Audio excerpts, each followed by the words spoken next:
They say some places look perfect on the outside. Beautiful lawns, quiet streets, friendly neighbors. But when the rules are abused, even the prettiest neighborhood can turn into a prison. When Daniel moved his disabled mother Linda into Summer Creek, he thought he was doing the right thing. The home was smaller, manageable, and the neighborhood appeared peaceful. Linda had suffered a traumatic injury 3 years ago that left her paralyzed from the waist down. After months of hospital visits, therapy, and financial stress, Daniel had sold their old home to start fresh somewhere quiet. He chose Summer Creek because it looked safe, but he didn't know the HOA would become his worst nightmare. It began innocently enough. Just a few weeks after moving in, Daniel received a letter from the HOA. It mentioned minor violations, things like the accessibility ramp he'd installed, which they claimed was unauthorized. Daniel was confused. The ramp was fully legal. It had been approved by the city, inspected, and met all ADA regulations. But the HOA didn't care.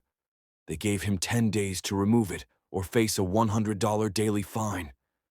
Daniel tried to reason with them. He explained his mother's condition.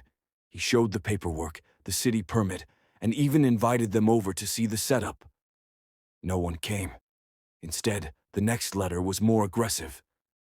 This time, it claimed the medical lift on their front walkway violated community appearance guidelines. By now, Daniel was suspicious. Other homes had visible furniture, planters, or even workout equipment on their porches. None of them were fined. But Linda's wheelchair and medical ramp had become the target of constant enforcement. Neighbors started acting strange. One day, Daniel caught a man from the HOA snapping pictures of his mom through their living room window. When he confronted him, the man laughed and said he was just checking compliance. That same week, someone dumped a pile of gravel at the foot of Linda's ramp. It was subtle, but enough to make her wheelchair get stuck. Daniel cleaned it up, trying to stay calm. But things were getting worse. Then came the day that changed everything. Daniel had stepped out for groceries. Linda was alone, watching television. She heard the doorbell ring, but when she looked out the window, she didn't recognize the woman standing there. Moments later, someone knocked again, then louder. Suddenly, Linda heard the side gate creak open. She tried to call Daniel, but he didn't answer. Then she heard footsteps coming up the ramp. Before she could react, 2 people entered the back patio and blocked the doorway. They were members of the HOA. Marcia Temple, the president, and another board member.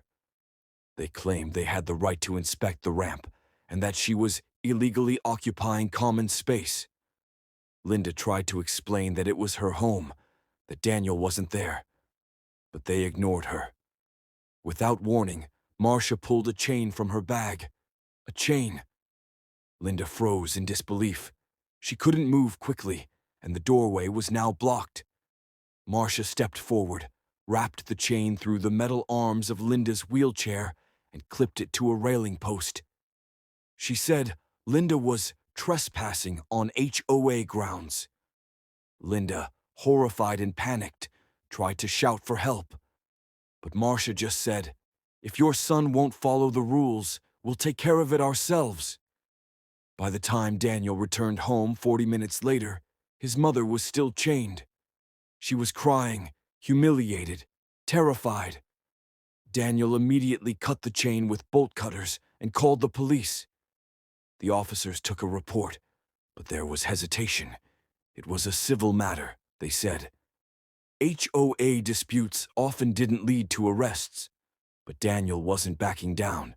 He took the story to the media. He contacted local disability rights organizations, and most importantly, he filed a formal complaint with the Department of Justice, citing violations of the Americans with Disabilities Act. He didn't know it yet, but this case had already caught the attention of federal investigators. 3 weeks earlier, an anonymous tip had been submitted to the FBI's Civil Rights Division. The tip claimed that Summer Creek's HOA had a pattern of harassing disabled and elderly residents. Daniel's case wasn't the first. It was just the most shocking. The FBI had already begun a quiet surveillance operation. They pulled security camera footage from neighbors, cross-referenced photos taken by HOA board members, and conducted interviews. What they found was disturbing.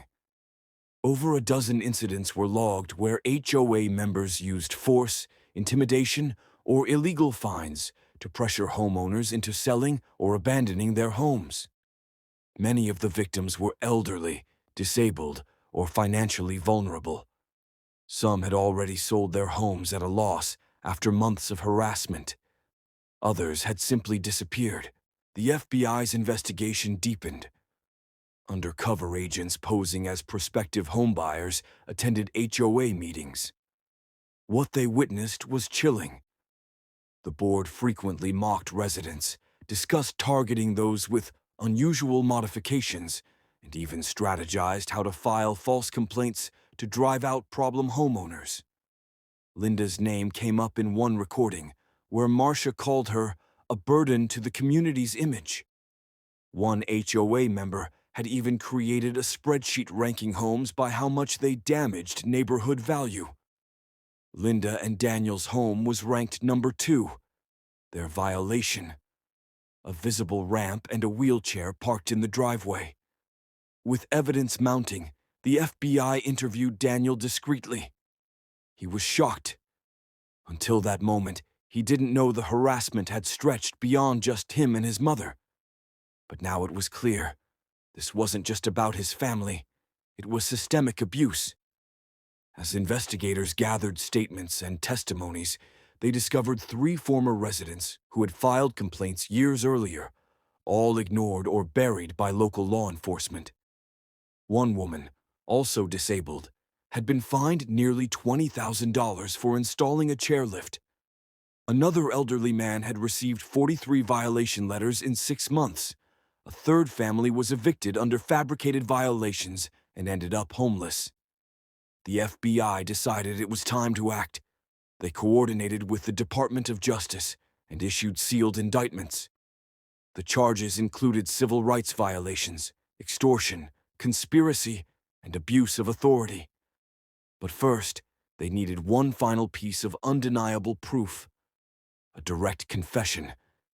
That's when Daniel, without knowing, became part of the sting. Marcia reached out again, this time offering a private resolution meeting at her home. She said she wanted to clear the air and avoid lawsuits. Daniel agreed, but informed the FBI. They wired him with a recorder. At the meeting, Marcia made a critical mistake. In an effort to justify her actions, she admitted that chaining Linda was the only way to send a message. She laughed as she said, "People don't listen until they suffer a little." The HOA doesn't run on kindness. That was all the FBI needed.